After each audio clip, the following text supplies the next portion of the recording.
पाटील, विद्यार्थ्यांच्या आंदोलनाला भेट देण्यासाठी दिल्ली दौरा तुमचा केव्हा आहे?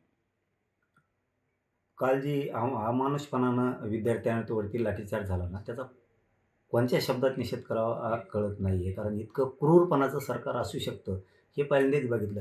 इथून पाठीमागं थोडंसं काय वाटलं नाही. परंतु काल ज्यावेळेस लाठीचार्ज झाला ना विद्यार्थिनीवरती, तर ते खूप मनाला लागलं, की महाराष्ट्रात जर विद्यार्थ्यांना लोकशाही मार्गानं सरकार भाजपचं जगू देणार नसेल, तर या सरकारचा माज उतरवला पाहिजे. कारण हे जर लोकशाही मार्गानं जर आंदोलन करून देणार नसले, तर पोरांनी आणि विद्यार्थ्यांनी या देशातल्या जगायचं कसं? ह्यो प्रश्न खूप मोठा आता उभा राहिला आहे. किती दिवस सहन करायचं? कारण हे आत्तापर्यंत सहन केलं, की चाललं होतं आंदोलन, चाललं ठीक आहे. पण तुम्ही पोरांना पाय मोडूस्तोवर आणणार विद्यार्थ्यांना, मुलींना, पोरांना त्या. म्हणजे किती मस्ती या सरकारला आली याच्यातून दिसतंय. त्यामुळं सगळ्यांनी साथ देणं खूप गरजेचं आहे. म्हणून मी सुद्धा उद्या अ, अ, बुधवारी 22 तारखेला मी सुद्धा उद्या सकाळी 9 वाजता इथून निघतोय. 11 वाजता आम्ही दिल्लीत पोहोचतोय. उद्या दिल्लीत आम्ही सगळ्या विद्यार्थ्यांची भेट घेणार आहेत.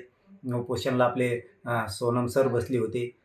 त्यांनाही सोनम सरांना पाठिंबा देणं देशातल्या आणि राज्यातल्या, घराघरातल्या, गावागावातल्या लोकांनी पाठिंबा देणं गरजेचं आहे. ते सोनम भाऊ, ते सोनम सर आपल्या लेकराबाळांच्या भविष्यासाठी लढतायत आणि त्यांच्या पाठीशी उभं राहणं आपली जबाबदारी आहे. पण कालचा जो प्रकार झाला ना, तुम्हाला सांगतो इतका भयंकर प्रकार होता तो कालचा. सरकारनं या देशात आणि या राज्यात लोकशाही जिवंत ठेवली की नाही, असं वाटत होतं. अशी चीड रात्रीपासून येते. एका मुलीचा व्हिडिओ रात्री आम्ही बघितला, की तिला पत्रकारांना विचारलं, "तुला मारलं का? तू का रडती?" तिने सांगितलं, "मला नाही मारलं." परंतु ज्या विद्यार्थ्यांना आणि ज्या मुलींना जे क्रूरपणानं जनावरासारखं मारत होते ना, त्यामुळे ती थरथर कापून अशी रडत होती.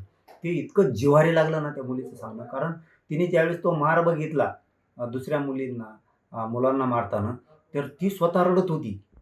म्हणजे ती मार किती क्रूरपणानं या भाजप सरकारनं दिला असेल. हे भाजप सरकारला सरळ सांगणं आहे, लोकशाही मार्गानं त्या विद्यार्थ्यांना आंदोलन करू द्यावं. दडपशाही करू नये. नसता राज्यात तुम्हाला खूप जड जाईल. खूप जड जाईल आणि या देशातसुद्धा जड जाणार आहे. आम्हाला ते सहन झालं नाही. म्हणून आपण घरात बसून काय करायचं? म्हणून आपण इकडचे महाराष्ट्रातले मी उद्याचे, परवाचे सगळे दौरे रद्द केलेत आणि मी आता विद्यार्थ्यांसाठी आणि सोनम सर यांच्या भेटीसाठी त्यांना पाठबळ देण्यासाठी आम्ही उद्याच्याला 22 तारखेला सकाळी 11 वाजता दिल्लीत जातोय. आम्ही छत्रपती संभाजीनगरहून विमानानं आता दिल्लीला तात्काळ निघालोय. उद्याच्याला आम्ही त्या विद्यार्थ्यात त्यांच्या वेदनेत, त्यांच्या भविष्यासाठी आम्ही उद्या सहभागी होणार आहेत आणि लागल ती साथ त्या विद्यार्थ्यांना 100% आम्ही लागल ती साथ देणार.